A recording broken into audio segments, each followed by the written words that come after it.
नमस्कार बच्चों, मैं विवेक वर्मा। सच है ना, कामयाबी के सफ़र में धूप बड़ी काम आई।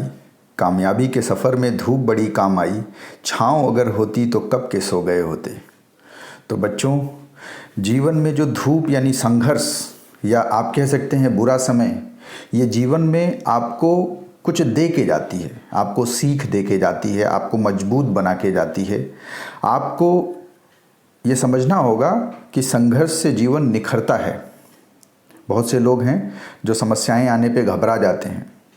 तो बच्चों, समस्याएं आने पे कभी घबराना नहीं चाहिए।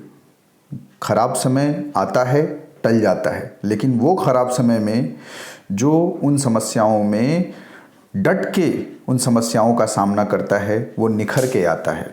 यानी एक बात समझिए कि संघर्ष ही जीवन है, क्योंकि जिस क्षण संघर्ष खत्म हो गया, समझिए जीवन समाप्त हो गया।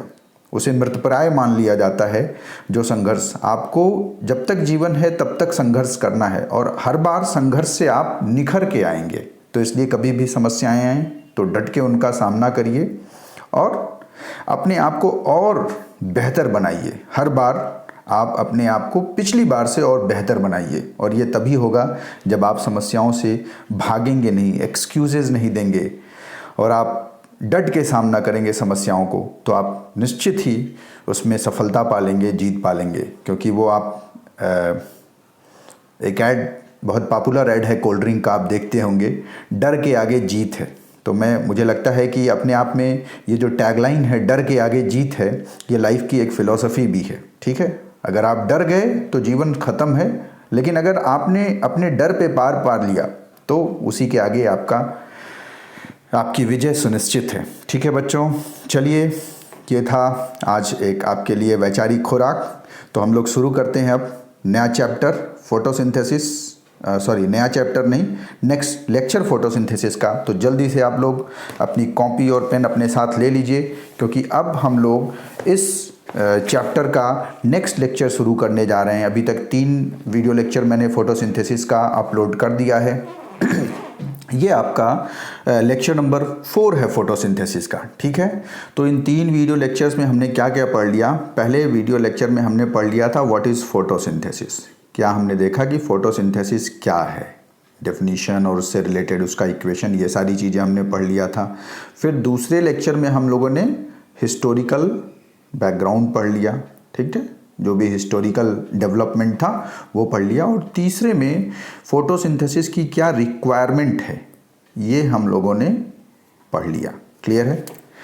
तो फोटोसिंथेसिस क्या है, कौन कौन से हिस्टोरिकल डेवलपमेंट्स थे जिन्होंने फोटोसिंथेसिस के बारे में एक राय हमारी बनाई, और फिर फोटोसिंथेसिस प्रोसेस के दौरान क्या क्या चीज़ें ज़रूरत होती हैं, माने क्या क्या उस प्रोसेस के दौरान रिक्वायर्ड होता है, वो हमने पढ़ लिया। ठीक, अब नेक्स्ट जो पार्ट पढ़ना है इस फोटोसिंथेसिस का, इस लेक्चर में मैं आपको पढ़ाऊंगा mechanism of photosynthesis. Mechanism of photosynthesis. ठीक है, मैकेनिज्म की बात करेंगे हम लोग, और इस मैकेनिज्म ऑफ फोटोसिंथेसिस में जो पार्ट मैं कवर करूंगा वो सिर्फ लाइट रिएक्शन कवर करूंगा। ठीक है, एक एक करके कवर करेंगे हम लोग इसमें इस वीडियो लेक्चर में लाइट रिएक्शन कवर करेंगे। ठीक है बच्चों, चलो, एक अपील है आपसे कि जो भी बच्चे अभी तक मेरा चैनल सब्सक्राइब नहीं किए हैं, प्लीज़ आप लोग मेरे चैनल को सब्सक्राइब कर लीजिए। और एक आप लोगों से गुजारिश है कि आप लोग जो उस पर थंब का जो लाइक का बटन है वो ज़रूर, अगर आपको समझ आता है मेरा वीडियो लेक्चर, नहीं समझ में आता तो बिल्कुल नहीं करिए, लेकिन अगर आपको समझ में आता है मेरा वीडियो लेक्चर तो एटलीस्ट आप लाइक का बटन दबा दिया करिए। और नीचे कमेंट्स में कुछ कमेंट्स लिखेंगे तो वो मेरे लिए कॉम्प्लीमेंट होगा, यही मेरे लिए रिवार्ड है। ठीक है, तो एटलीस्ट मुझे समझ तो आएगा कि मैं इतनी मेहनत करके जो वीडियो लेक्चर बना रहा हूँ वो आपके लिए यूजफुल है या नहीं, या उसमें क्या मॉडिफिकेशन करना है, तो वो मैं मॉडिफिकेशन भी इसमें कर पाऊँगा। ठीक है, तो आप लोगों से रिक्वेस्ट है कि आप लोग मेरा चैनल सब्सक्राइब कर दीजिए, और जो भी आपके फ्रेंड्स हैं उनसे भी एटलीस्ट आप रेकमेंड कर सकते हैं। अगर वो बायोलॉजी पढ़ना चाहते हैं तो वो लोग भी चैनल सब्सक्राइब करके बायोलॉजी पढ़ सकते हैं। ठीक है, और आप कमेंट और लाइक ज़रूर फॉलो किया करिए। ठीक है, चलिए अब हम लोग नेक्स्ट मैकेनिज्म ऑफ फोटोसिंथेसिस की बात करेंगे। तो मैकेनिज्म ऑफ फोटोसिंथेसिस में देखिए हम लोग बात करेंगे लाइट रिएक्शन और डार्क रिएक्शन। ठीक है, चलिए हम लोग बात करते हैं लाइट रिएक्शन। तो हम लोग मैकेनिज्म ऑफ फोटोसिंथेसिस में देखिए, पूरे फोटोसिंथेसिस प्रोसेस को अगर आप ध्यान दीजिए तो उसको 2 स्टेप्स में हम पढ़ते हैं। ठीक है, 2 फेजेज में पढ़ते हैं, एक लाइट रिएक्शन और दूसरा डार्क रिएक्शन। क्लियर है? तो लाइट रिएक्शन और डार्क रिएक्शन क्या है, इसको थोड़ा समझने की कोशिश करते हैं हम लोग। तो देखिए, एक्चुअली लाइट रिएक्शन जो होता है, इस लाइट रिएक्शन में लाइट एनर्जी को यूज करके एसिमिलेटरी पावर की सिंथेसिस होती है। एसिमिलेटरी पावर मतलब समझिए, तो पौधा जो है इस प्रोसेस यानी फोटोसिंथेसिस के दौरान क्या करता है, एसिमिलेशन ऑफ फूड। क्या करता है? एसिमिलेशन ऑफ फूड यानी ग्लूकोज का फॉर्मेशन करता है। क्या करता है? ग्लूकोज का फॉर्मेशन या एसिमिलेशन ऑफ फूड करता है। अब इस भोजन को बनाने के लिए यानी ग्लूकोज को बनाने के लिए उस पौधे के लिए रॉ मटेरियल क्या है? रॉ मटेरियल आपका क्या है? कार्बन डाइऑक्साइड और वाटर। ये देखिए, वाटर और कार्बन डाइऑक्साइड, ये जो सिंपल इनऑर्गेनिक कंपाउंड है, ये हो गया रॉ मटेरियल। यानी वाटर और कार्बन डाइऑक्साइड का इस्तेमाल करके पौधा क्या बनाएगा? भोजन बनाएगा। ये एक बात तो आपको पता है। तो ये जो भोजन बना रहा है, एसिमिलेशन ऑफ फूड कर रहा है, तो इस भोजन को बनाने के लिए क्या चाहिए भाई? बिल्कुल वैसे ही इसका एग्जाम्पल मैं एक बच्चों को समझाता हूँ। देखो कि आप कुकर में दाल रख लो और कुकर में दाल रख लो, पानी डाल दो, उसमें हल्दी डाल दो, नमक डाल दो और कुकर बंद करके गैस पे रख दो, तो क्या खाना बन जाएगा? दाल बन जाएगा? नहीं, दाल तब तक नहीं बनेगा जब तक आप गैस के बर्नर को जलाओगे नहीं, जब तक उसे हीट एनर्जी नहीं दोगे, तब तक वो दाल जो है कुक्ड नहीं होगा, माने पकेगा नहीं। ठीक है, तो यानी रेडी टू यूज नहीं होगा।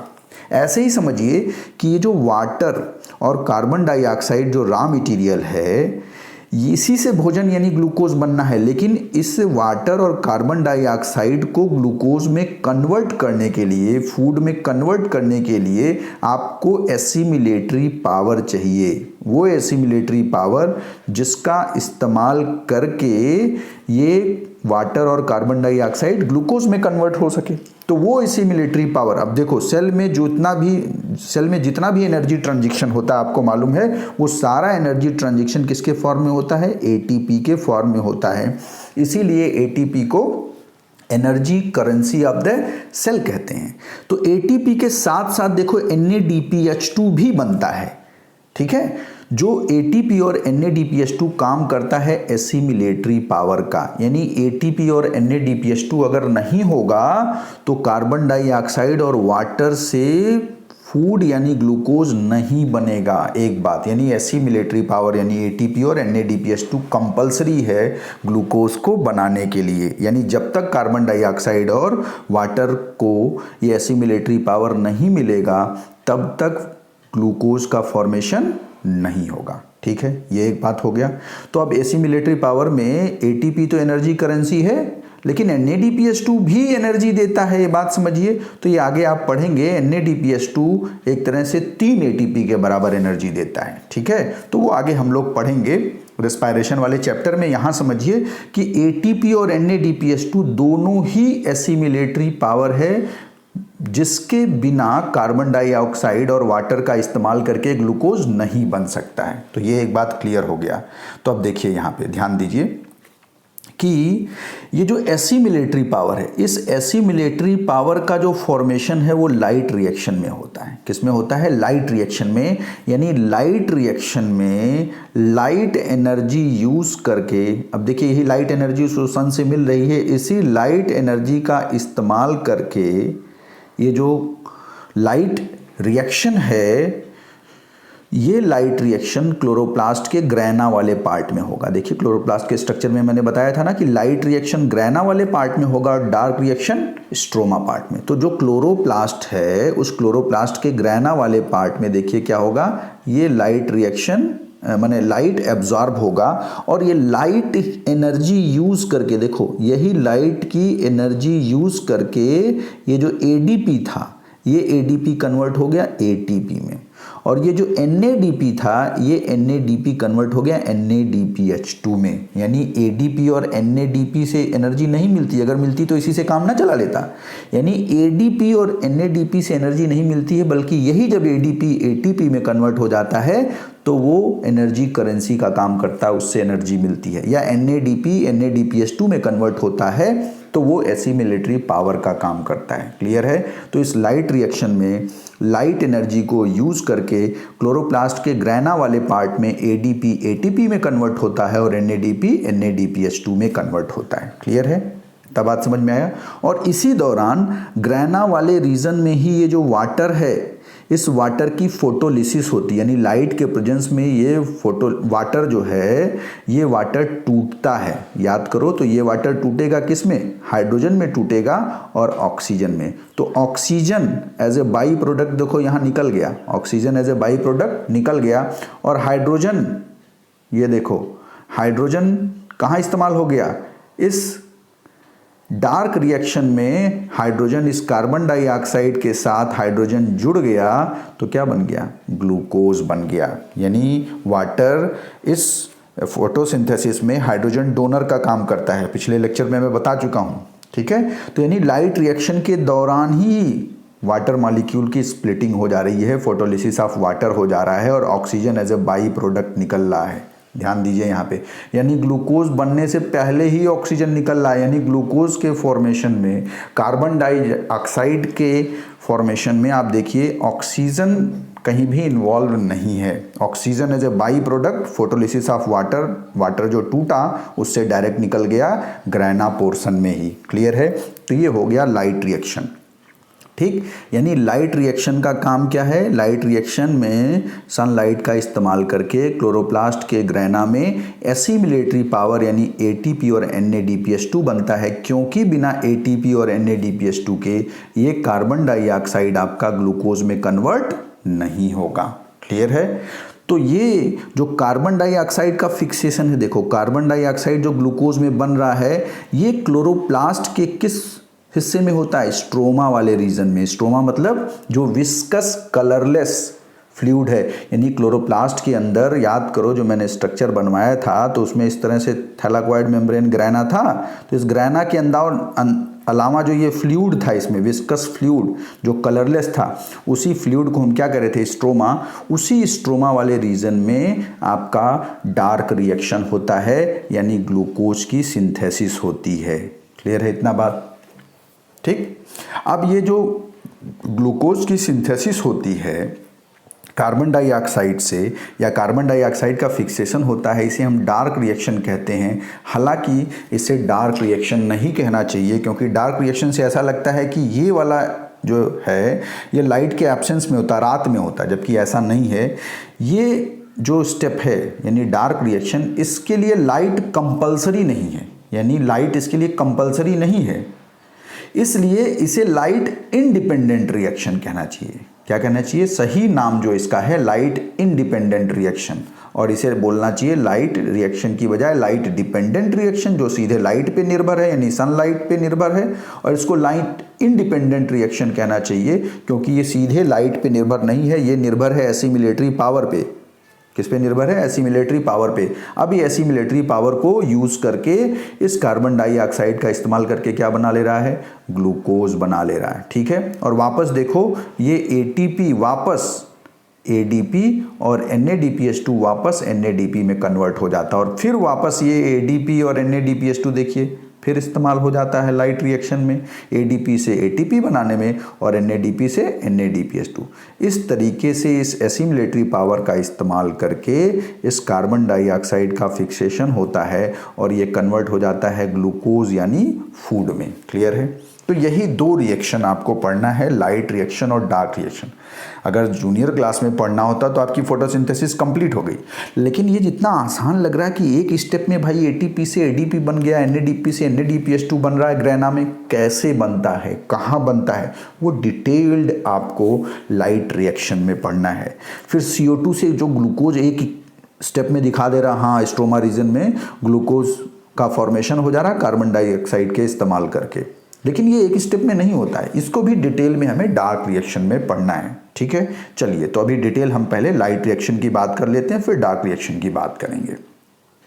ठीक है, चलिए फोटोसिंथेसिस, जैसा कि देखिए अभी हमने डिस्कस किया था, तो फोटोसिंथेसिस को दो आप कह सकते हैं पार्ट्स या दो फेजेस में कन्वर्ट कर सकते हैं, एक लाइट रिएक्शन और दूसरा डार्क रिएक्शन। ठीक है, अब डार्क रिएक्शन जो है कुछ लोग कहेंगे कि क्यों भाई इसको डार्क रिएक्शन कह रहे हैं, जबकि ये भी डे लाइट में ही तो हो रहा है, दिन के समय ही हो रहा है। तो उसका कारण क्या है, देखो इसलिए क्योंकि ये जो लाइट रिएक्शन अगर हम देखें, अगर लाइट आप 1 मिनट के लिए भी बंद कर दीजिए तो ये लाइट रिएक्शन बंद हो जाएगा। ठीक है, लेकिन ये जो डार्क रिएक्शन है, यानी अगर आप पौधे को कुछ समय के लिए, किसी गमले में पौधा रखा हुआ है, उस पौधे को कुछ समय के लिए एकदम डार्क रूम में लेते जाइए, तब भी लाइट के एब्सेंस में कुछ समय तक, even in absence of light, यानी लाइट के एब्सेंस में अंधेरे कमरे में कुछ समय तक उसमें डार्क रिएक्शन होता रहेगा। कब तक होता रहेगा सोचिए, जब तक कि उसमें एसिमिलेटरी पावर जो लाइट रिएक्शन में बना था ATP और NADPH2, ये ATP और NADPH2 जब तक खर्च नहीं हो जाएगा। यानी इस लाइट रिएक्शन वाला जो ATP और NADPH2 बना था ना, वो NADPH2 जब तक खर्च नहीं हो जाएगा तब तक अंधेरे में भी ये डार्क रिएक्शन होता रहेगा। इसका मतलब इस डार्क रिएक्शन के होने के लिए कहीं ना कहीं लाइट की ज़रूरत नहीं है। ठीक है, यानी even in absence of light dark reaction can continue for some time, then stops, कुछ समय बाद रुक जाता है, क्योंकि तब तक ATP और NADPH2 खत्म हो जाता होगा। इस वजह से यहाँ जो एक नाम हम इस रिएक्शन को डार्क रिएक्शन देते हैं, इसे मिसनोमर कहते हैं। ये टर्म यूज़ किया NCERT में। मिसनोमर मतलब मिसमैच वर्ड। ठीक है, ऐसा वर्ड जो मिसमैच है, सही शब्द नहीं है डार्क रिएक्शन, क्योंकि डार्क रिएक्शन से ऐसा पता लगता है कि जैसे ये रिएक्शन अंधेरे में होता है, तो ऐसा नहीं कि ये रिएक्शन अंधेरे में होता है, लेकिन हाँ इस रिएक्शन के लिए लाइट कंपल्सरी नहीं है।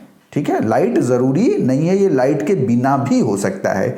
चूंकि लाइट के बिना हो सकता है इसलिए इसे डार्क रिएक्शन कहते हैं। हालांकि इसे हमें क्या कहना चाहिए, लाइट इंडिपेंडेंट रिएक्शन। तो इसका सही नाम क्या होना चाहिए, लाइट इंडिपेंडेंट रिएक्शन। ठीक है, अब हम कुछ नहीं कर सकते इसमें मदद, क्योंकि भाई जो पहले के वैज्ञानिकों ने इतनी मेहनत करके एक नाम दे दिया, उसको बहुत कुछ नहीं छेड़छाड़ कर सकते। अभी भी आज भी हम डार्क रिएक्शन ही पढ़ते हैं। ठीक है, चलिए, लेकिन आपको मालूम होना चाहिए कि नहीं भाई डार्क रिएक्शन एक मिसनोमर टर्म है, गलत टर्म है, नहीं इस्तेमाल करना चाहिए। ठीक है, चलिए हमें डिटेल करना है लाइट रिएक्शन। तो ये जो लाइट रिएक्शन है, इस लाइट रिएक्शन में बेसिकली हम दो फेज में पढ़ेंगे इस लाइट रिएक्शन को।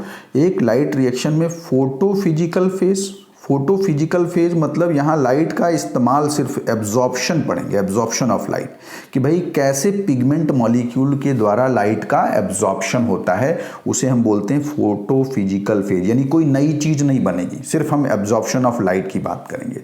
और दूसरा जो फेज है लाइट रिएक्शन का, वो है फोटोकेमिकल फेज। यानी इस दौरान, चूंकि केमिकल नाम आप देख रहे हैं ये जुड़ा है, इसका मतलब इस दौरान कुछ केमिकल चेंजेस होंगे। ठीक है, तो फोटोफिजिकल फेज में सिर्फ एब्जॉर्प्शन ऑफ लाइट, जबकि फोटोकेमिकल फेज में हम 3 स्टेप्स पढ़ेंगे। एक फोटोफॉस्फोराइलेशन, दूसरा फोटोलिसिस ऑफ वाटर, यानी लाइट के प्रेजेंस में वाटर की स्प्लिटिंग, और production of assimilatory power. Assimilatory power क्या था, ATP और NADPH2।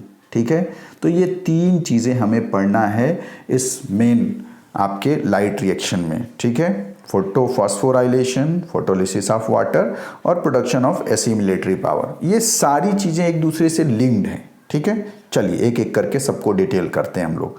कुछ एक फैक्ट्स हैं जिसको आप मेमोराइज कर लीजिए, नोट कर लीजिए। अर्नान एक साइंटिस्ट थे जिन्होंने फोटोफॉस्फोराइलेशन सबसे पहले डिस्कवर किया, यानी खोजा था। फोटोफॉस्फोराइलेशन क्या होता है भाई, फोटोफॉस्फोराइलेशन इसको समझ लो। तो फोटोफॉस्फोराइलेशन, पहले फॉस्फोराइलेशन रिस्पायरेशन वाले चैप्टर में मैंने बताया था। तो फॉस्फोराइलेशन मतलब होता है addition of phosphate group. Addition of phosphate group, अगर फॉस्फेट ग्रुप कहीं जोड़ रहे हैं तो वो क्या हो गया, फॉस्फोराइलेशन। और अगर ये एडिशन ऑफ फॉस्फेट ग्रुप, यानी फॉस्फेट ग्रुप जोड़ने के लिए आपको जो एनर्जी चाहिए, वो एनर्जी लाइट के फॉर्म में मिल रही है, तो हम उसी को क्या कहेंगे, उसी को हम कह देंगे फोटोफॉस्फोराइलेशन। उसी को हम क्या कहेंगे, फोटो फास्फोराइलेशन।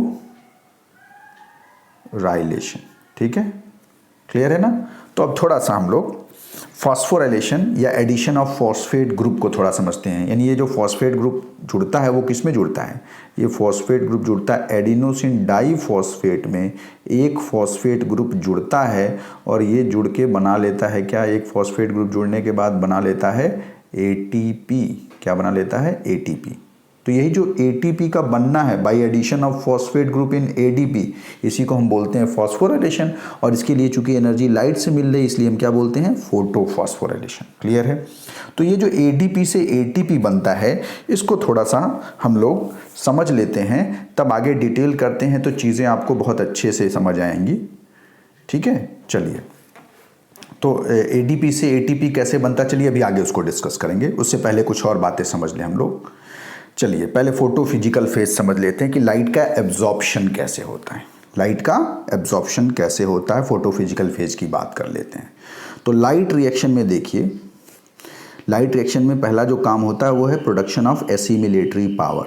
ठीक है, और वो एसिमिलेटरी पावर क्या है, बार बार हम डिस्कस कर रहे हैं। एसिमिलेटरी पावर है आपका एटीपी और NADPH2, याद हो जाना चाहिए आपको साथ ही।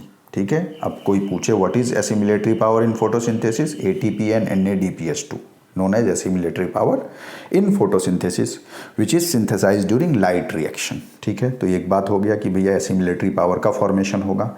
दूसरा, लाइट रिएक्शन कहाँ होता है, ग्रैनल पार्ट में होता है, क्लोरोप्लास्ट के ग्रैनल पार्ट में, ग्रैना रीजन में। ग्रैना क्या है, याद करो, जो प्लेट लाइक थैलाक्वाइड था, ये थैलाक्वाइड तस्तरी के नुमा एक के ऊपर एक जो अटैच्ड है उसी को हम क्या कहेंगे, ग्रैना। तो इस ग्रैना में होता है, ठीक है, इस ग्रैना में होता है आपका लाइट रिएक्शन। ठीक, चलिए नेक्स्ट पॉइंट। अब ये जो लाइट रिएक्शन में लाइट एनर्जी ट्रैप होगी ना, लाइट रिएक्शन में लाइट एनर्जी ट्रैप करना है आपको। तो अब लाइट को हार्वेस्ट करने के लिए, लाइट एनर्जी को ट्रैप करने के लिए आपको क्या चाहिए बताइए। लाइट एनर्जी को ट्रैप करने के लिए, लाइट एनर्जी को हार्वेस्ट करने के लिए आपको क्या चाहिए, आपको चाहिए पिगमेंट मॉलिक्यूल्स। क्या चाहिए, पिगमेंट मॉलिक्यूल्स, पिगमेंट्स चाहिए, फोटोसिंथेटिक यूनिट चाहिए। और उसी फोटोसिंथेटिक यूनिट को याद करिए, मैंने बताया था क्या, क्वांटासोम। क्या बताया था, क्वांटासोम। क्या था भाई क्वांटासोम, बताइए व्हाट इज क्वांटासोम, याद होगा आपको क्वांटासोम। ठीक है, तो देखिए हम लोग लाइट हार्वेस्टिंग कॉम्प्लेक्स यानी क्वांटासोम की बात कर रहे थे। ठीक है, तो वहाँ बताया था आपको मैंने कि जो स्मॉलेस्ट फोटोसिंथेटिक यूनिट होता है उसे हम क्या कहते हैं, उसे हम कहते हैं क्वांटासोम। ठीक है, और क्वांटासोम याद करिए, बताया था मैंने 230 से लेके 400 पिगमेंट मॉलिक्यूल का बना एक गुच्छा होता है जो फोटोसिंथेसिस करता है। क्लियर है। तो ये जो क्वांटासोम है, यही क्वांटासोम दो टाइप का होता है। एक क्वांटासोम जिसमें फोटोसिस्टम फर्स्ट पाया जाता है, ठीक है, माने एक खास तरह का रिएक्शन सेंटर पाया जाता है। एक क्वांटासोम यानी फोटोसिंथेटिक यूनिट जिसमें एक खास तरह का क्लोरोफिल पाया जाता है, जिसकी वजह से उसे फोटोसिस्टम फर्स्ट, यानी आप कह सकते हो कि जो क्वांटासोम है यानी स्मॉलेस्ट फोटोसिंथेटिक यूनिट है या फोटो सिस्टम है या लाइट हार्वेस्टिंग कॉम्प्लेक्स है, वो दो टाइप का होता है, एक फोटो सिस्टम फर्स्ट और फोटो सिस्टम सेकेंड। ठीक है, ये जो नामकरण किया गया है फोटो सिस्टम फर्स्ट और सेकेंड, ये सिर्फ इसके डिस्कवरी के बेसिस पे किया गया है, ध्यान रहे हमेशा। यानी फोटो सिस्टम फर्स्ट पहले डिस्कवर किया गया होगा, पहले खोजा गया होगा, इसके लिए उसका नाम फोटो सिस्टम फर्स्ट रख दिए, और फोटो सिस्टम सेकेंड बाद में खोजा गया होगा, इसलिए उसका नाम क्या रख दिए, फोटो सिस्टम सेकेंड। ये एक बात हुई। अब ये आप पूछ सकते हो कि सर फोटो सिस्टम फर्स्ट और सेकेंड ये दो तरह का फोटो सिस्टम, इसमें क्या बात है। तो इसमें एक्चुअली क्या होता है कि जो फोटो सिस्टम या 400 या 230 पिगमेंट का जो एक समूह है, गुच्छा है, उसमें क्या क्या चीज़ें हैं वो देख लो तो अभी आपको तुरंत समझ में आ जाएगा कि क्या डिफरेंस है। ठीक है, तो वो थोड़ा सा हम लोग देखते हैं कि क्वांटासोम या फोटो सिस्टम में होता क्या है।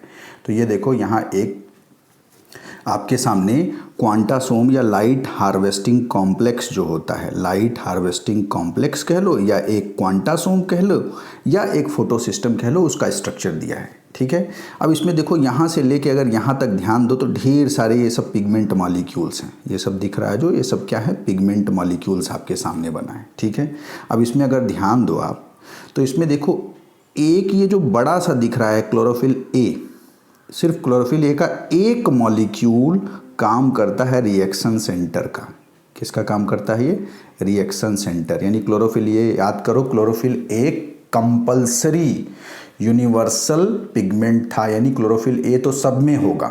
ठीक है, ये अलग बात है कि ए के साथ किसी में बी पाया जाएगा, जैसे ग्रीन प्लांट्स या ग्रीन एल्गा में। क्लोरोफिल ए के साथ सी, फियोफाइसी ब्राउन एल्गा में पाया जाएगा। क्लोरोफिल ए के साथ डी, रोडोफाइसी में पाया जाएगा। याद है ना, तो बता चुके हैं। तो यानी क्लोरोफिल ए कंपल्सरी है। तो क्लोरोफिल ए से के एक पिगमेंट मॉलिक्यूल से बनता है रिएक्शन सेंटर। क्या बनता है? Reaction centre. ठीक है, एक बात तो आप ये समझिए कि जो क्वांटासोम, जो 230 से 400 पिगमेंट मॉलिक्यूल का जो एक गुच्छा है, उस गुच्छे में एक क्लोरोफिल ए का मॉलिक्यूल होता है जो बनाता है रिएक्शन सेंटर। क्या बनाता है? Reaction centre. एक बात हो गया। ठीक, एक बात। अब इस रिएक्शन सेंटर को देखो, ढेर सारे पिगमेंट मॉलिक्यूल्स ऐसे घेर के पाए जाते हैं। ये देखो ढेर सारे पिगमेंट मॉलिक्यूल देख रहे हो जो आप इसको घेरे हुए हैं। तो जो immediate pigment molecule which surround this reaction centre is called core molecule. क्या कहते हैं उसे? Core molecule. बात समझो, यहाँ पे एक हायरार्की बताई जा रही है कि जो मेन सबसे है, एक सिंगल पिगमेंट मॉलिक्यूल जो क्लोरोफिल ए का मॉलिक्यूल है, उसे हम रिएक्शन सेंटर कह रहे हैं, जिसके चारों तरफ कई पिगमेंट मॉलिक्यूल्स उसको घेरे होंगे। तो जो इमीडिएटली उसके चारों तरफ घेरे हैं उसे हम बोलेंगे कोर मॉलिक्यूल। ठीक है, तो ये जो कोर मॉलिक्यूल है और इस रिएक्शन सेंटर, ये दोनों को मिला के हम बोलते हैं कोर कॉम्प्लेक्स। क्या बोलते हैं? Core complex. ठीक, और उसके अलावा ढेर सारे ये देखो पिगमेंट मॉलिक्यूल्स। भाई एक क्वांटासोम में लगभग 400 पिगमेंट मॉलिक्यूल है ना, तो बाकी ये जो ढेर सारे पिगमेंट मॉलिक्यूल्स हैं जिनकी संख्या ढेर सारी है, इन्हें हम बोलते हैं एंटीना मॉलिक्यूल। क्या बोलते हैं इन्हें?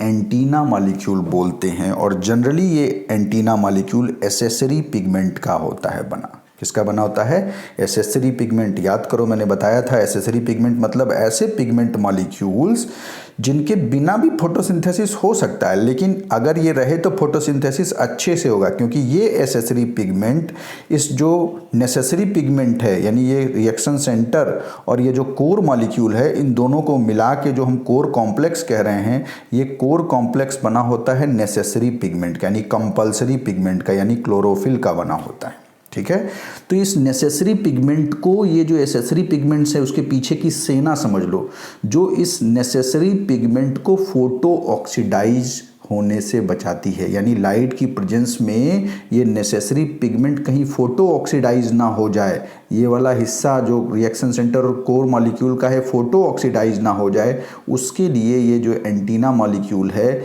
उसको गार्ड करता है, प्रोटेक्ट करता है। क्लियर है? एक बात समझ में आ गया? इसका मतलब यहाँ एक बात अब आपको समझ में आ जानी चाहिए कि light energy direct reaction centre या डायरेक्ट कोर मॉलिक्यूल पे नहीं पहुँचती है। ठीक है, वो लाइट एनर्जी पहले जो बाहर हैं, आप सोचिए कि बीच में सेंटर में कोई कौन है? रिएक्शन सेंटर, उसके चारों तरफ कोर मॉलिक्यूल, फिर उसके चारों तरफ क्या है? Antenna molecules. बात समझिए, ये हो गया आपका कोर रिएक्शन सेंटर, उसके ये हो गया कोर मॉलिक्यूल, और उसके चारों तरफ क्या हो गया? Antenna molecule. यानी लाइट कहाँ पहुँचेगा? एंटीना मॉलिक्यूल पर पहुँचेगा। यानी लाइट सीधे रिएक्शन सेंटर यानी बीच में नहीं पहुँच रहा है, या कोर मॉलिक्यूल तक नहीं पहुँच रहा है। क्लियर है? इतना बात समझ में आ गया? तो ये जो 250 से 400 पिगमेंट मॉलिक्यूल का जो एक गुच्छा है, इसी को हम क्या करें? क्वांटासोम या फोटोसिंथेटिक यूनिट। ठीक है, और ये फोटोसिंथेटिक यूनिट, ये फोटो सिस्टम दो टाइप का होता है, फोटो सिस्टम फर्स्ट और फोटो सिस्टम सेकेंड। ठीक है, अगर इसमें ये जो रिएक्शन सेंटर क्लोरोफिल ए इस टाइप का हो जो 700 नैनोमीटर तक की लाइट को एब्जॉर्ब करे, जो हायर वेवलेंथ की लाइट को एब्जॉर्ब करे, ऐसे फोटो सिस्टम को हम बोलेंगे फोटो सिस्टम फर्स्ट। देखिए अब कोरिलेट कर लीजिए आप कि फोटो सिस्टम फर्स्ट हम किसे कह रहे हैं, जहां ऐसा क्लोरोफिल मॉलिक्यूल हो जो 700 नैनोमीटर की लाइट को एब्जॉर्ब करे, यानी हायर रेंज ऑफ वेवलेंथ जो है वो एब्जॉर्ब कर रहा है।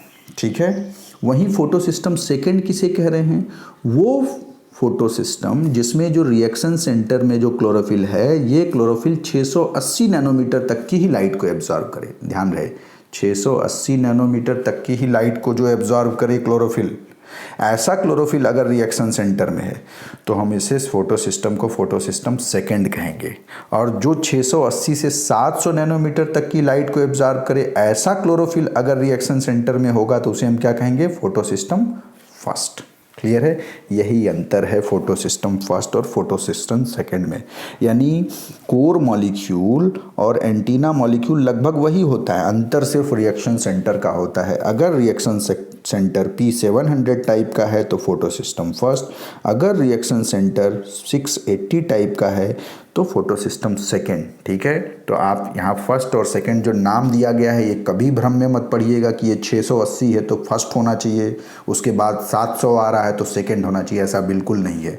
जो नेमिंग फर्स्ट और सेकेंड फोटो सिस्टम की हुई है on the basis of their discovery, यानी फोटो सिस्टम फर्स्ट पहले खोजा गया था और फोटो सिस्टम सेकेंड उसके बाद खोजा गया था। क्लियर है, तो मेरे ख्याल से क्वांटासोम क्या है ये समझ गए होगे आप, फोटो सिस्टम क्या है ये समझ में आ गया होगा, और फोटो सिस्टम फर्स्ट और सेकंड में बेसिक डिफरेंस क्या है ये समझ में आ गया। क्लियर है। अब एक बात जो मैंने अभी आपको बताई कि भाई मान लो ये हो गया रिएक्शन सेंटर, ठीक है, अलग अलग कलर से बना रहे हैं जिससे आप थोड़ा सा समझ लो तो आसान रहेगा। उसके चारों तरफ ये उसको सराउंड कर रहे हैं कोर मॉलिक्यूल, ठीक, और उसके चारों तरफ उसको सराउंड जो कर रहा है वो क्या हो गया, एंटीना मॉलिक्यूल। यही तो हो गया, ये पूरा पिगमेंट का गुच्छा है मान लो। ठीक है, अब डायरेक्ट जो लाइट एनर्जी है, चलो लाइट एनर्जी को अलग कलर से बना लेते हैं। अब जो सोचो कि जो लाइट एनर्जी है वो लाइट एनर्जी सीधे यहाँ नहीं पहुँचती है, लाइट एनर्जी पहले पहुँचती है कहाँ, एंटीना मॉलिक्यूल को अपनी एनर्जी देगी। किसको देगी, लाइट एनर्जी, यानी एंटीना मॉलिक्यूल को अपनी एनर्जी देती है। ठीक, और इस एंटीना मॉलिक्यूल से वो लाइट एनर्जी की एनर्जी ट्रांसफ़र होती है। लाइट एनर्जी की अपनी एनर्जी सिर्फ किसको देगी, एंटीना मॉलिक्यूल के, क्योंकि ये पूरी एक आप कह सकते हैं एक पूरी लेयर है ना एंटीना मॉलिक्यूल की, तो उसको क्रॉस करके तो लाइट अंदर तो पहुंच नहीं जाएगा। तो लाइट अपनी एनर्जी किसको दे देगा, एंटीना मॉलिक्यूल को। एंटीना मॉलिक्यूल अपनी एनर्जी देगा किसको, कोर मॉलिक्यूल को, और ये कोर मॉलिक्यूल फिर अपनी एनर्जी किसको देगा, रिएक्शन सेंटर को, यानी रिएक्शन सेंटर को डायरेक्ट एनर्जी नहीं मिलती है। क्लियर है, ये एक बात समझ में आ गया।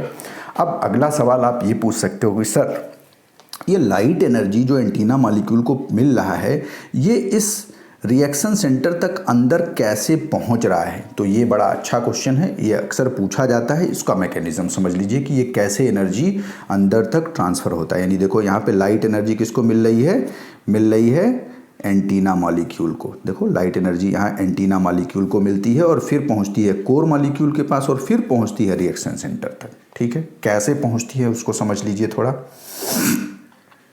तो लाइट एनर्जी जो ट्रांसफ़र होने का मैकेनिज़्म है उसे हम बोलते हैं इंडक्टिव रेजोनेंस मेथड और इलेक्ट्रॉन स्पिन रेजोनेंस मेथड से एनर्जी ट्रांसफ़र होती है। कहाँ, एंटीना मॉलिक्यूल से रिएक्शन सेंटर। ये कई बार नीट एग्ज़ाम में पूछा है।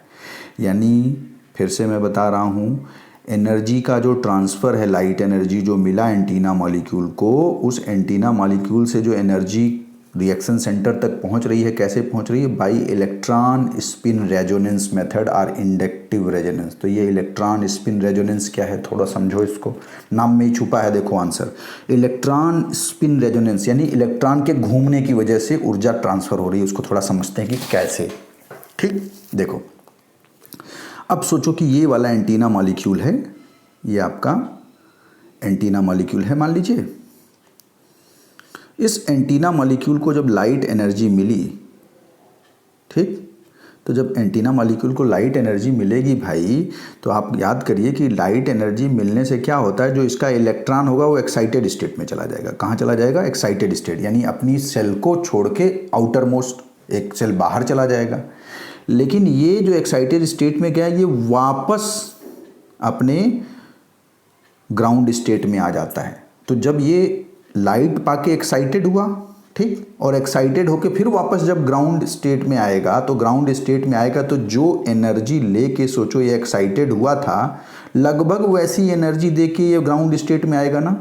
यानी ये बिल्कुल ऐसे ही कहा जाता है कि अगर सुबह का भूला हुआ शाम को वापस आ जाए तो उसे भूला नहीं कहते हैं। यानी यहाँ एनर्जी लेके, लाइट एनर्जी लेके एक्साइटेड स्टेट में हुआ तो, लेकिन वापस अपनी कक्षा में आ गया। यानी अगर आप देखो तो ओवरऑल इस एंटीना मॉलिक्यूल में कोई चेंज नहीं हुआ, इस एंटीना मॉलिक्यूल में कोई चेंज नहीं हुआ। इसने लाइट एनर्जी लिया तो इसका इलेक्ट्रॉन एक्साइटेड स्टेट में आया, लेकिन ये एक्साइटेड स्टेट वाला इलेक्ट्रॉन फिर वापस अपनी कक्षा में चला गया, और जब वापस अपनी कक्षा में आया तो जो एनर्जी ले करके एक्साइटेड हुआ होगा वही एनर्जी निकाला होगा, और वो एनर्जी देखो ट्रांसफ़र हो गई किसके पास? अगले मॉलिक्यूल के पास, ठीक है, अगले एंटीना मॉलिक्यूल के पास। तो वो एनर्जी अगले एंटीना मॉलिक्यूल के पास गई तो उसका इलेक्ट्रॉन एक्साइटेड स्टेट में आया। वो भी थोड़ा सा बिल्कुल वैसे ही समझो कि बुराई है जो एक से दूसरे में ट्रांसफ़र हो रही है, या कह लो ऊर्जा है जो एक से दूसरे में ट्रांसफ़र हो रही है, ठीक है। अब वो सोचो कि ये एनर्जी इसको एक्साइटेड स्टेट में की, इस मॉलिक्यूल के, और इससे फिर ये ग्राउंड स्टेट में आया। तो जब ये ग्राउंड स्टेट में आया तो इससे एनर्जी निकलेगी, ध्यान दीजिए। यानी फिर ये एनर्जी यहाँ से इसके पास ट्रांसफ़र हुई और फिर इससे नेक्स्ट में ट्रांसफ़र हुई। फिर वैसे जब इसका एनर्जी इसमें ट्रांसफ़र हुआ तो यहाँ एक्साइटेड स्टेट में आ गया इलेक्ट्रॉन, लेकिन वो एक्साइटेड इलेक्ट्रॉन फिर से अपने ग्राउंड स्टेट में आया तो फिर एनर्जी रिलीज किया, तो अब ये एनर्जी किसके पास पहुँचा? सोचो, कोर मॉलिक्यूल के पास पहुँचेगा, और कोर मॉलिक्यूल से देखो रिएक्शन सेंटर में पहुँच गया।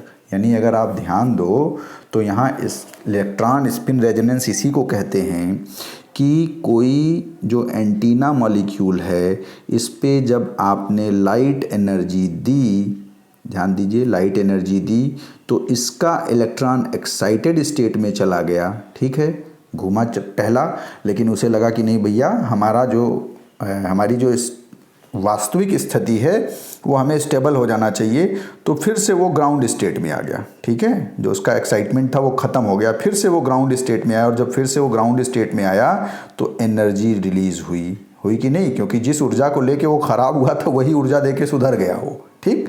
और फिर इस एनर्जी को लेकर के क्या हुआ, एक दूसरा एंटीना मॉलिक्यूल था, ठीक, वो एंटीना मॉलिक्यूल का इलेक्ट्रॉन फिर निकल गया, एक्साइटेड स्टेट में पहुंच गया, लेकिन उसको भी लगा कि नहीं भाई गलत है, हमको ग्राउंड स्टेट में जाना चाहिए, तो फिर ये ग्राउंड स्टेट में चला गया अपने, और ये गया तो फिर से एनर्जी निकली ना। तो इस तरीके से देखिए, एक एंटीना मॉलिक्यूल से दूसरे के पास, दूसरे से तीसरे के पास, तीसरे से चौथे के पास, और फाइनली ये एनर्जी कहाँ पहुँची?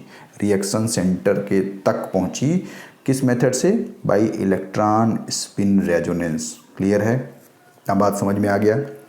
तो ये पूछता कि भैया एनर्जी ट्रांसफ़र कैसे होता है क्वांटासोम में, bye electron spin resonance. Clear है इतना बात? और फोटो सिस्टम 1 और फोटो सिस्टम 2 क्या है ये भी समझ में आ गया होगा, ठीक है। अब कुछ, अच्छा ये टर्म बार बार होगा, ये आपको मालूम भी होगा, फिर भी मैं एक बार ब्रीफ कर दे रहा हूँ। जहाँ भी ऑक्सीडेशन की बात आए समझ लीजिए, ऑक्सीडेशन मतलब लॉस ऑफ हाइड्रोजन और इलेक्ट्रॉन और गेन ऑफ ऑक्सीजन, और रिडक्शन जहाँ भी टर्म आए इसका मतलब वहाँ क्या होगा? गेन ऑफ हाइड्रोजन और एडिशन ऑफ हाइड्रोजन और इलेक्ट्रॉन और लॉस ऑफ ऑक्सीजन। तो ये आप समझे रहिएगा। चलिए आगे हम लोग बात करते हैं। आगे ये 2 पॉइंट है, इसको समझते हैं। Accessory pigments of photo system get excited only. देखिए एसेसरी पिगमेंट जो था, यानी एंटीना मॉलिक्यूल जो था, वो सिर्फ एक्साइटेड हो रहा था, इलेक्ट्रॉन निकल तो रहा था लेकिन वापस क्या हो रहा था? वापस अपने ग्राउंड स्टेट में आ जा रहा था। तो इट गेट एक्साइटेड ओनली, ठीक है, ऑक्सीडाइज नहीं हो रहा है, यानी यहाँ से ऐसा नहीं कि इलेक्ट्रॉन निकलने के बाद किसी और के पास चला जा रहा। अगर ये इलेक्ट्रॉन किसी और के पास चला जाता तो आप कहते कि एंटीना मॉलिक्यूल क्या हो गया, ऑक्सीडाइज हो गया, उसमें ऑक्सीडेशन हो गया। लेकिन एंटीना मॉलिक्यूल में कोई ऑक्सीडेशन नहीं हो रहा, वो ऑक्सीडाइज नहीं कर रहा। ये पूछा हुआ सवाल नीट का है। यानी इससे इलेक्ट्रॉन तो निकला तो एक भ्रम तो बना कि ऑक्सीडेशन हुआ, लॉस ऑफ इलेक्ट्रॉन हुआ, लेकिन एक्चुअली ये इलेक्ट्रॉन निकलने के बाद वापस चूंकि अपने ग्राउंड स्टेट में आ गया तो हम ये कहते हैं कि एंटीना मॉलिक्यूल जो है वो एक्साइटेड तो होता है लेकिन ऑक्सीडाइज नहीं होता। ऑक्सीडाइज कौन होता है, रिएक्शन सेंटर। याद करिए, रिएक्शन सेंटर में जब पहुंचा एंटीना मॉलिक्यूल का एनर्जी तो उससे जो इलेक्ट्रॉन निकला वो इलेक्ट्रॉन वापस नहीं आता है। रिएक्शन सेंटर वाला इलेक्ट्रॉन वापस नहीं आता है। इसलिए रिएक्शन सेंटर क्या करता है, ये ऑक्सीडाइज करता है। क्या करता है, ऑक्सीडाइज करता है। क्लियर है, ऑक्सीडाइज कर रहा है मतलब उससे लॉस ऑफ इलेक्ट्रॉन हो रहा है, इलेक्ट्रॉन उससे निकला। बाकी एंटीना मॉलिक्यूल में क्या हो रहा था या कोर मॉलिक्यूल में क्या हो रहा था, इलेक्ट्रॉन निकल तो रहा था लेकिन वापस अपने ग्राउंड स्टेट में आ जा रहा था। ठीक है, चलिए दूसरा पॉइंट क्या है, accessory pigments only show physical change. Accessory pigment है, देखो फिजिकल चेंज हो रहा है, उसमें कोई नई चीज़ नहीं बन रही है। इलेक्ट्रॉन निकला भी तो फिर से ग्राउंड स्टेट में आ गया, कोई चेंज नहीं हुआ। बट नेसेसरी पिगमेंट यानी chlorophyll, it's show chemical change. उसमें ऑक्सीडेशन हो रहा है कि नहीं, लॉस ऑफ इलेक्ट्रॉन हो रहा है ना। क्लियर है, तो ये दोनों पॉइंट मेमोराइज कर लीजिए, बहुत पूछता है। चलिए आपने फोटो सिस्टम समझ लिया, अब आगे थोड़ा हम समझते हैं कि फोटो सिस्टम फर्स्ट और फोटो सिस्टम सेकेंड अगर आपने समझा तो अक्सर फोटो सिस्टम फर्स्ट और सेकेंड का लोकेशन पूछ लेता है कि भैया फोटो सिस्टम फर्स्ट और सेकेंड कहाँ पाया जाता है। ठीक है, तो ये याद कर लीजिए, बहुत पूछता है ये सवाल कि फोटो सिस्टम फर्स्ट और फोटो सिस्टम कहाँ पाया जाता है। तो आप देखिए जो थैलाकोइड मेम्ब्रेन है, ठीक है, ये थैलाकोइड मेम्ब्रेन है, जो प्लेट लाइक स्ट्रक्चर देखिए।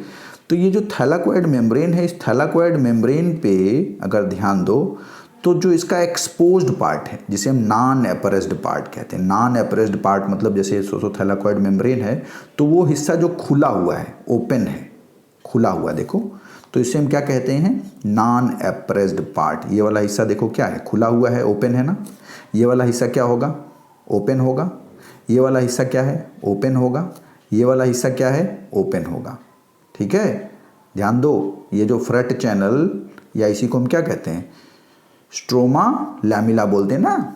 स्ट्रोमा में पाया जाने वाला थैलाकोइड या स्ट्रोमा थैलाकोइड कहते हैं। तो ये सब क्या है, जितना मैंने ये रेड कलर से बनाया ये सब देखो एक्सपोज्ड पार्ट है। क्या है, एक्सपोज्ड पार्ट। और इस एक्सपोज्ड पार्ट को हम नॉन एप्रेस्ड पार्ट कहते हैं। क्या कहते हैं, नॉन एप्रेस्ड पार्ट। ठीक, जो ओपन है स्ट्रोमा में, फिर से मैं देखो दिखा रहा हूँ, एक्सपोज्ड पार्ट ओपन है स्ट्रोमा में। ठीक है, तो ये एक्सपोज्ड या नॉन एप्रेस्ड पार्ट में आपका फोटो सिस्टम फर्स्ट पाया जाता है और साथ साथ एटीपी सिंथेटेज कॉम्प्लेक्स या ऑक्सीसोम पाया जाता है। याद करो, एटीपी सिंथेटेज कॉम्प्लेक्स या ऑक्सीसोम क्या होता है, पढ़ा चुके हैं। ये होता है एटीपी सिंथेटेज कॉम्प्लेक्स या ऑक्सीसोम, एक बोल्ट लाइक स्ट्रक्चर जिसमें जो बेस होता है उसको F0 पार्टिकल कहते हैं और जो ये बोल्ट लाइक निकला हुआ स्ट्रक्चर होता है इसे F1 पार्टिकल कहते हैं। दोनों को मिला के ऑक्सीसोम या एटीपी सिंथेटेज कॉम्प्लेक्स कहते हैं, क्योंकि इसी ऑक्सीसोम में क्या बनता है, एडीपी से एटीपी बनता है। इसी में एडीपी से क्या बनता है, एटीपी बनता है। इसीलिए इस बोल्ट लाइक स्ट्रक्चर को हम क्या कहते हैं, ऑक्सीसोम। ठीक है, तो इस नॉन एप्रेस्ड पार्ट पे फिर से मेमोराइज करने के लिए मैं आपको फिर से बोल रहा हूँ कि नॉन एप्रेस्ड एक्सपोज्ड पार्ट पे क्या बनता है, क्या पाया जाता है, फोटो सिस्टम फर्स्ट और एटीपी सिंथेटेज कॉम्प्लेक्स या ऑक्सीसोम पाया जाता है। तो बचा जो एप्रेस्ड रीजन। एप्रेस्ड रीजन मतलब अनएक्सपोज्ड पार्ट। अनएक्सपोज्ड पार्ट मतलब क्या हो गया भाई, वो हिस्सा जो देखो अंदर है। अब ध्यान दो, अनएक्सपोज्ड पार्ट क्या है, वो हिस्सा जो अंदर है, देखो दो थैलाकोइड के बीच में दबा वाला हिस्सा, ये देखो ये अनएक्सपोज्ड पार्ट है जो ओपन टू स्ट्रोमा नहीं है। ठीक है, तो इस अनएक्सपोज्ड पार्ट, इसको मैंने रेड कर दिया, आप देखो। तो ये जो अनएक्सपोज्ड पार्ट है, इस अनएक्सपोज्ड पार्ट में क्या पाया जाता है, फोटो सिस्टम सेकेंड। बहुत सवाल पूछता है ये, तो याद रहे, फिर से मैं कह रहा हूँ, जो एक्सपोज्ड पोर्शन होगा यानी खुला हुआ हिस्सा, ये देखो इसमें क्या पाया जाएगा, फोटो सिस्टम फर्स्ट पाया जाएगा, ये खुला हुआ हिस्सा। ठीक है, ये खुला हुआ हिस्सा, यहाँ फोटो सिस्टम फर्स्ट पाया जाएगा। ठीक, लेकिन जो अनएक्सपोज पार्ट यानी ये वाला, दो थैलाकोइड के बीच जो दबा हुआ हिस्सा है, दो के बीच वाला जो हिस्सा है, जिसे हम एप्रेस्ड या अनएक्सपोज्ड पार्ट कह रहे हैं। एप्रेस्ड या अनएक्सपोज्ड पार्ट, जो दबा हुआ अंदर हिस्सा एप्रेस्ड पार्ट है, ठीक है, अनएक्सपोज्ड पार्ट है, वहाँ सिर्फ फोटो सिस्टम सेकेंड पाया जाएगा। क्लियर है? तो ये याद रखिएगा, ठीक है।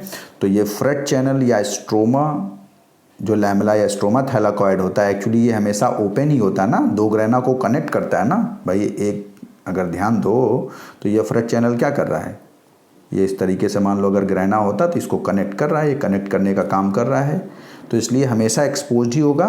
तो यहाँ जो है आपका फोटो सिस्टम सेकेंड के साथ साथ NADP रिडक्टेज एंजाइम पाया जाता है, ठीक है। क्या काम है अभी आगे देखेंगे हम, अभी इतना समझ लीजिए तो अभी समझ में आ गया होगा आपको कि फोटो सिस्टम फर्स्ट कहाँ पाया जाता है और फोटो सिस्टम सेकेंड कहाँ पाया जाता है। क्लियर है? चलिए अब नेक्स्ट जो हमें पढ़ना है, इसमें थोड़ा फोटो सिस्टम फर्स्ट और फोटो सिस्टम सेकेंड की डिस्कवरी कैसे हुई उसको समझते हैं हम लोग, ठीक है। जो हम कह रहे हैं भाई फोटो सिस्टम फर्स्ट और फोटो सिस्टम सेकेंड, दो तरह का फोटो सिस्टम होता है। तो फोटो सिस्टम फर्स्ट और फोटो सिस्टम सेकेंड या टू पिगमेंट सिस्टम की जो डिस्कवरी थी, वो डिस्कवरी हुई बाय इमर्सन इन्हांसमेंट इफेक्ट और रेड ड्रॉप एक्सपेरिमेंट से। जो इमर्सन एक साइंटिस्ट थे, इन इमर्सन के द्वारा किया गया इमर्सन इन्हांसमेंट इफेक्ट एक्सपेरिमेंट और रेड ड्रॉप एक्सपेरिमेंट, उसके द्वारा ही हमें ये पता लगा कि फोटोसिंथेसिस में दो तरह के फोटो सिस्टम इन्वॉल्व होते हैं। एक फोटो सिस्टम फर्स्ट जो 680 से 700 नैनोमीटर की लाइट को एब्जॉर्ब करता है, और दूसरा फोटो सिस्टम सेकेंड जो 680 नैनोमीटर तक की लाइट को एब्जॉर्ब करता है। 680 से ऊपर की लाइट को एब्जॉर्ब नहीं करता है। तो ये कैसे टू पिगमेंट सिस्टम इस एक्सपेरिमेंट से पता चला, ये समझते हैं हम लोग। तो देखिए, ये जो रॉबर्ट इमर्सन थे, रॉबर्ट इमर्सन ने एक एल्गा क्लोरेला लिया। क्लोरेला आपने सुना होगा, स्पेस एल्गा भी इसे कहते हैं, क्योंकि रिच इन प्रोटीन होता है और इस पर ढेर सारे एक्सपेरिमेंट्स के लिए भी और प्रोटीन रिच सोर्स के रूप में भी जो भी आप कह सकते हैं अंतरिक्ष यात्री होते हैं, वो सब इसका इस्तेमाल करते हैं क्लोरेला को, इसलिए इसे स्पेस एल्गा भी कहते हैं, ठीक है। तो रॉबर्ट इमर्सन ने क्या किया, क्लोरेला पे एक्सपेरिमेंट किया, ठीक है। उन्होंने क्या किया देखो, पहले इसका हम ग्राफ समझ लेते हैं, फिर पॉइंट्स अभी मैं खुद ही रीड कर दूंगा। देखिए, तो इमर्सन इन्हांसमेंट इफेक्ट में रॉबर्ट इमर्सन ने क्लोरेला को जब उसका क्वांटम यील्ड अलग अलग आप कह सकते हैं पिगमेंट का इस्तेमाल करके देखा, तो क्लोरोफिल पिगमेंट जो पिगमेंट्स थे देखा, अलग अलग पिगमेंट्स, तो उसमें देखा जो क्वांटम यील्ड था।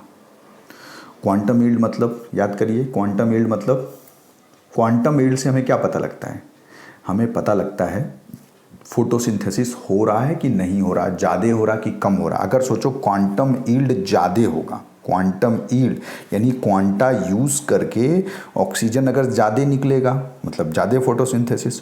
क्वांटम यील्ड अगर कम होगा इसका मतलब कम फोटोसिंथेसिस, यही तो हुआ ना।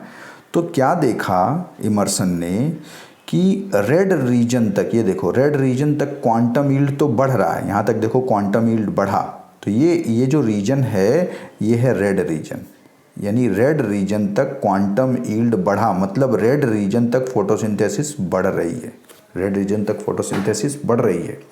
और रेड रीजन के बाद अचानक फोटोसिंथेसिस रेट में ड्रॉप हो गया, क्योंकि क्वांटम यील्ड घट गया, वो क्वांटम यील्ड क्या हो गया, घट गया।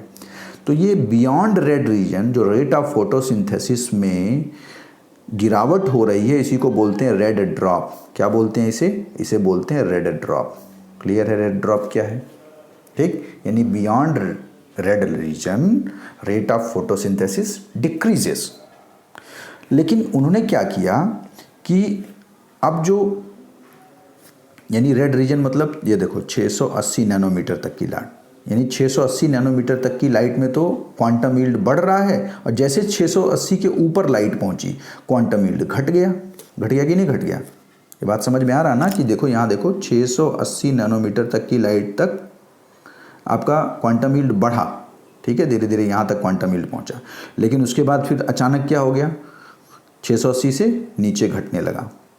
तो इन्होंने क्या किया कि इसके 680 के ऊपर जो फॉरवर्ड लाइट थी उस लाइट को इनएफिशिएंट लाइट से मिक्स करके दिया इन्होंने, यानी हायर वेवलेंथ और प्लस लोअर वेवलेंथ मिक्स करके लाइट जब दिया, यानी हाई और प्लस लो वेवलेंथ लाइट को मिक्स करके जब दिया तो उन्होंने क्या देखा कि हाई और लो मिक्स करने के बाद जो ये हाई वेवलेंथ वाली लाइट थी जो इनएफिशिएंट थी, क्या थी, इनएफिशिएंट थी, ये एफिशिएंट हो गई। क्या हो गई, एफिशिएंट हो गई, क्योंकि हाई और लो के मिक्सचर से जो क्वांटम यील्ड था वो सम टोटल से ज़्यादा था। मान लो हाई से क्वांटम यील्ड एक ही था और इससे मान लीजिए 4 था, तो 4 और 1 दोनों से 5 होना चाहिए, लेकिन यहाँ कुछ मिला 9, 10 कुछ ऐसे मिला, यानी सम total of quantum yield of efficient and non efficient light दोनों को मिक्स करके जो हम दे रहे हैं तो क्वांटम यील्ड क्या हो गया, ज़्यादा हो गया। इसी को बोलते हैं इमर्सन इन्हांसमेंट इफेक्ट। क्या बोलते हैं, इमर्सन इन्हांसमेंट इफेक्ट। फिर से मैं बता रहा हूँ, देखिए इन्होंने, इमर्सन ने कहा कि जब हम रेड रीजन तक लाइट दे रहे हैं तो फोटोसिंथेसिस बढ़ रहा है। 680 नैनोमीटर लाइट तक फोटोसिंथेसिस बढ़ा। 680 के बाद अचानक फोटोसिंथेसिस रेट में गिरावट हुई जिसे हम रेड ड्रॉप कहते हैं। लेकिन अगर वही जो इनएफिशिएंट लाइट है उसको लोअर वेवलेंथ लाइट के साथ मिक्स करके दिया जाए तो इनएफिशिएंट लाइट क्या हो जाती है, इफिशिएंट हो जाती है और फिर से क्वांटम यील्ड बढ़ने लगता है। क्या करता है, क्वांटम यील्ड बढ़ने लगता है। इसी को बोलते हैं इमर्सन इन्हांसमेंट इफेक्ट। क्लियर है। तो इमर्सन इन्हांसमेंट इफेक्ट ये बताता है, इसका मतलब कि दो तरह का फोटो सिस्टम है। एक फोटो सिस्टम जो 680 नैनोमीटर तक की लाइट को एब्जॉर्ब करता है जिसे हम फोटो सिस्टम सेकेंड कहते हैं। क्या कहते हैं, फोटो सिस्टम सेकेंड। और 680 से ऊपर जो 700 तक की लाइट को एब्जॉर्ब कर रहा है उसे हम क्या कहते हैं, फोटो सिस्टम फर्स्ट कहते हैं। क्लियर है। तो ये फर्स्ट और सेकंड जो नाम पड़ा है डिस्कवरी के बेसिस पे, यानी फोटो सिस्टम फर्स्ट पहले डिस्कवर किया गया जो 680 से 700 तक नैनोमीटर की लाइट को एब्जॉर्ब करने में, यूज़ करने में सक्षम है, और जबकि फोटो सिस्टम सेकेंड जो है वो सिर्फ 680 नैनोमीटर की लाइट को यूज़ कर सकता है। इस तरीके से दो फोटो सिस्टम की डिस्कवरी हुई। क्लियर है। चलिए, तो अब इसी चीज़ को जो मैंने अभी आपको एक्सप्लेन किया है मैं पढ़ दे रहा हूँ स्टेटमेंट, ध्यान दीजिए। कहीं नहीं समझ में आएगा तो फोकस करिएगा या डाउट में आप कमेंट्स में पूछ लीजिएगा। Robert Emerson experimented on chlorella using monochromatic light, ठीक है, ऑफ डिफरेंट वेवलेंथ, अलग अलग वेवलेंथ की मोनोक्रोमैटिक लाइट इन्होंने लिया, विजिबल लाइट को। He observed a sharp decrease in quantum yield at wavelength more than 680, यानी 680 नैनोमीटर से जैसे ही वेवलेंथ हमने बढ़ाया तो क्वांटम यील्ड घटा। क्वांटम यील्ड घटा मतलब क्या हुआ, फोटोसिंथेसिस घटा। इसी को हम बोलते हैं, और ये जो 680 नैनोमीटर वाला जो रीजन है इसे बोलते हैं रेड पार्ट ऑफ स्पेक्ट्रम। ये रेड रीजन को रिप्रेजेंट करता है। इस फिनोमिना को इसलिए हम बोलते हैं रेड ड्रॉप, यानी रेड के बाद जो लाइट दे रहे हैं हम वो इनएफिशिएंट लाइट है, इस वजह से क्वांटम यील्ड डिक्रीज किया, इसलिए हम उसे बोलते हैं रेड ड्रॉप। क्लियर है एक बात। दूसरा बात इन्होंने बताया, later on he observe that if inefficient forward light, यानी रेड के बाद 680 के बाद जो 690, 700, 695 नैनोमीटर की लाइट जो इनएफिशिएंट लाइट है, उस इनएफिशिएंट लाइट को, ठीक है, यानी inefficient light of 680 are more wavelengths along with shorter wavelength, उसको शार्टर वेवलेंथ के साथ अगर हम अल्टरनेट मैनर में दें, ठीक है, यानी फॉरवर्ड रेड मिक्स करके देते हैं, तो इन्होंने क्या देखा, then quantum yield becomes greater than the sum total of the yield in light separately. जो मैंने बताया ना कि सेपरेटली मतलब अगर मान लो ये फॉरवर्ड लाइट हम कह रहे थे जो इनएफिशिएंट है, और दूसरा हो गया रेड लाइट या लोअर वेवलेंथ की लाइट जो एफिशिएंट है, तो फॉरवर्ड लाइट चूंकि इनएफिशिएंट है तो ये मान लो क्वांटम यील्ड बहुत कम कर रहा है, खाली 1 कर रहा है, और जो रेड एफिशिएंट लाइट है ये मान लो कर रहा है 5, ठीक। लेकिन जब दोनों को हम मिला के मिक्स करके देते हैं, देखो दोनों को जब मिला के हम देते हैं तो भाई क्वांटम यील्ड क्या होना चाहिए, 5 और 1 6 होना चाहिए। क्या होना चाहिए, 6 होना चाहिए। लेकिन सम टोटल 6 नहीं होता है, क्या हो जाता है, ये सम टोटल 6 से ज़्यादा 8, 9 या 10 होता है। तो ये जो इंक्रीज़ है क्वांटम यील्ड में जब मिक्स करके देते हैं, इसी को हम बोलते हैं क्या, इमर्सन इन्हांसमेंट इफेक्ट, जो बताता है कहीं ना कहीं कि इसके साथ यानी लोअर वेवलेंथ की वजह से ये जो फॉरवर्ड लाइट जो इनएफिशिएंट था, कम इफिशिएंट था, ये ज़्यादा इफिशिएंट हो गया ना, ठीक है, कम इफिशिएंट की इफिशियंसी और बढ़ गई। क्लियर है? इसी को बोलते हैं सिनर्जिस्टिक इफेक्ट भी बोलते हैं। जहाँ बायोलॉजी में मैंने बताया ना 1 और 1 11 होता है, इमर्जेंट प्रॉपर्टी इफेक्ट। मैथ्स में 1 और 1 2 होता है, जबकि बायोलॉजी में 1 और 1 11 होता है। क्लियर है? तो यहाँ देखो सम टोटल जो 5 और 1 6 होना चाहिए वो 8 हो गया। इसी को बोलते हैं सिनर्जिस्टिक इफेक्ट। यानी अगर फॉरवर्ड अकेले अगर काम करता तो 1 होता क्वांटम यील्ड, अगर रेड अकेले काम करता तो क्वांटम यील्ड 5 होता। अब दोनों मिलके अगर काम कर रहे हैं तो 6 होना चाहिए, लेकिन 5 और 1 6 नहीं बल्कि 8 हो जा रहा है। इसी को सिनर्जिस्टिक इफेक्ट भी बोलते हैं, या इसी को क्वांटम माने इमर्सन इन्हांसमेंट इफेक्ट भी बोलते हैं। क्लियर है ना? तो देखो क्या है, later on he observed that if inefficient forward light of 680 nanometer or more wavelength along with shorter wavelength in alternate manner was given, then quantum yield becomes greater than the sum total of yield in light separately. This is called immersion enhancement effect, या उसी को हम क्या कहते हैं, synergistic effect. Synergistic effect, ठीक है, जो मैंने बताया 5 और 1 6 नहीं हुआ, 5 और 1 क्या हो गया, 8 हो गया। क्लियर है ना? 1 और 1 11 है। इसी को सिनर्जिस्टिक इफेक्ट या इमर्जेंट प्रॉपर्टी इफेक्ट इकोलॉजी में बहुत डिटेल में पढ़ते हैं। तो अभी इतना ही समझो कि जनरली क्या हुआ कि जो लोअर वेवलेंथ की लाइट थी, ठीक है, वो लोअर वेवलेंथ की लाइट जो इनएफिशिएंट फॉरवर्ड लाइट थी, इसको क्या कर दी, इफिशिएंट बना दी। ठीक है, इसी को बोलते हैं इमर्सन इन्हांसमेंट इफेक्ट। ठीक, और रेड रीजन के बाद चूंकि ड्रॉप हो रहा था इसलिए हम इसे बोलते हैं रेड ड्रॉप। तो इससे ये पता चलता है कि 2 तरह का फोटो सिस्टम काम कर रहा है, एक जो 680 तक की लाइट को हार्वेस्ट करता है और एक जो 680 से 700 के बीच की लाइट को हार्वेस्ट करता है। क्लियर है? तो ये आपका इमर्सन इन्हांसमेंट इफेक्ट और रेड ड्रॉप हो गया। चलिए नेक्स्ट अब हम लोग बात करते हैं फोटोकेमिकल फेज की। ठीक है, यानी लाइट एब्जॉर्प्शन क्या है, फोटो फिजिकल फेज, ये आपने समझ लिया, जिसमें आपने Emerson enhancement effect, red drop, ये सारी चीज़ें आपने समझ ली। ठीक है, यानी फोटो फिजिकल फेज आपने समझ लिया। अब हम लोग बात क्या करेंगे, फोटोकेमिकल फेज की बात करेंगे। ठीक, अब देखिए इस फोटोकेमिकल फेज में बेसिकली जो हमें पढ़ना है वो पढ़ना है फोटोफॉस्फोराइलेशन। क्या पढ़ना है, फोटोफॉस्फोराइलेशन। और फोटोफॉस्फोराइलेशन क्या है, मैंने बताया है, फोटोफॉस्फोराइलेशन मतलब एडीपी के साथ आईपी यानी फॉस्फेट ग्रुप का जुड़ना, यानी addition of phosphate group in presence of light energy to form ATP. To form ATP is called photophosphorylation. Phosphorylation माने एडिशन ऑफ फॉस्फेट ग्रुप, यानी ये हो गया। अब ये फॉस्फेट ग्रुप जो जुड़ रहा है इन प्रेजेंस ऑफ लाइट जुड़ रहा है, इसलिए हम क्या कहेंगे, फोटोफॉस्फोराइलेशन। यानी फोटोफॉस्फोराइलेशन से क्या बनता है, एडीपी खर्च करके एटीपी बनता है, और ये एटीपी को हम क्या कहते हैं, energy currency of the cell. क्या कहते हैं, energy currency of the cell कहते हैं, क्योंकि सेल के अंदर कोई भी एनर्जी का ट्रांजैक्शन होना वो एटीपी के फॉर्म में होना है। क्लियर है? इतना बात समझ में आ गया। अब इतना समझ में आ गया तो थोड़ा सा मैं आपको ब्रीफ कर दूं कि भाई ये एटीपी में जो एनर्जी स्टोर होती है वो कैसे होती है। ठीक है, तो थोड़ा आपको समझना चीज़ें और आसान हो जाएगा, तो ये मैं थोड़ा डिस्कस करना चाहूँगा। ध्यान दीजिएगा इसको कि कैसे एटीपी में एनर्जी स्टोर होती है। अब जैसे मान लो ये एक हाइपोथेटिकल डायग्राम है, कहीं आपको बुक में नहीं मिलेगा। ठीक है, तो समझने की कोशिश करिएगा जैसे मैं समझा रहा हूँ। ये मान लीजिए आपका एडिनोसिन हो गया। क्या हो गया, एडिनोसिन ए से मैंने रिप्रेजेंट किया।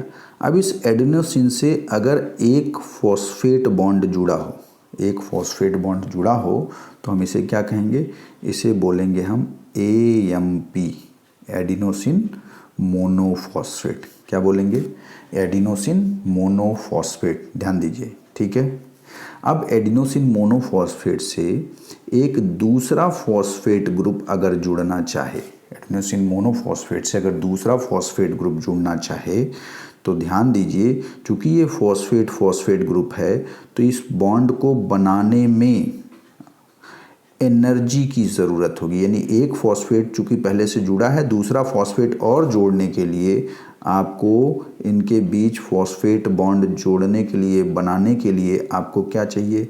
एनर्जी चाहिए। क्या चाहिए? एनर्जी। मान लो E1, तो ये E1 एनर्जी अगर आप देते हो तो ये फॉस्फेट ग्रुप इस फॉस्फेट ग्रुप से जुड़ करके क्या बना लेता है भाई?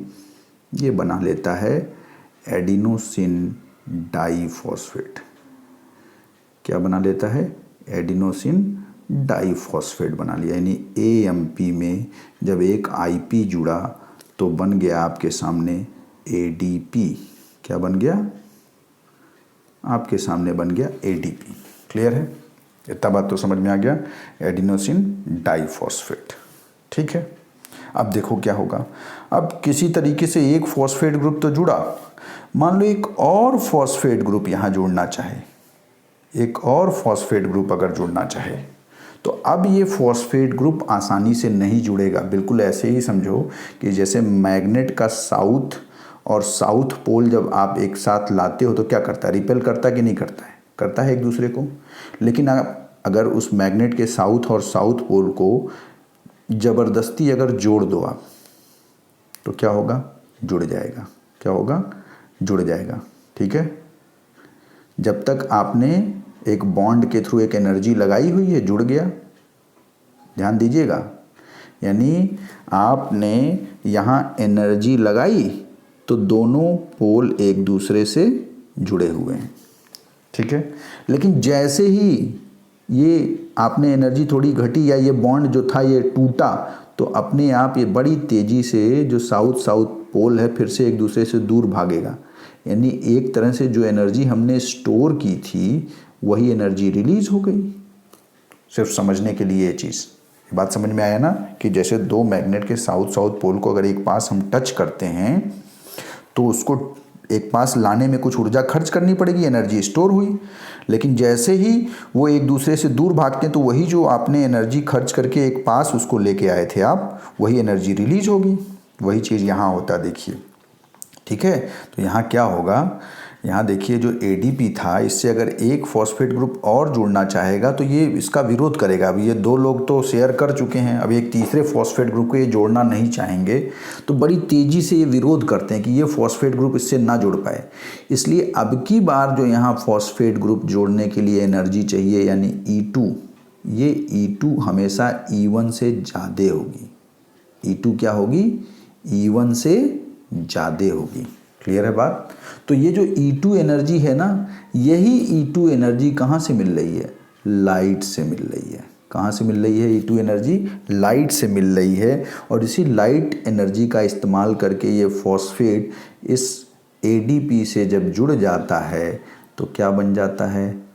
तब ये बना लेता है एडिनोसिन ट्राइफॉस्फेट। क्या बना लेता है? Adenosine triphosphate. क्लियर है? यानी ये जो लाइट एनर्जी थी उसने E2 दिया, E2 का इस्तेमाल करके ये फॉस्फेट ग्रुप जुड़ गया तो बन गया क्या? ATP। ठीक है, अब जब कभी सेल में ऊर्जा की ज़रूरत होगी तो सेल क्या करेगा?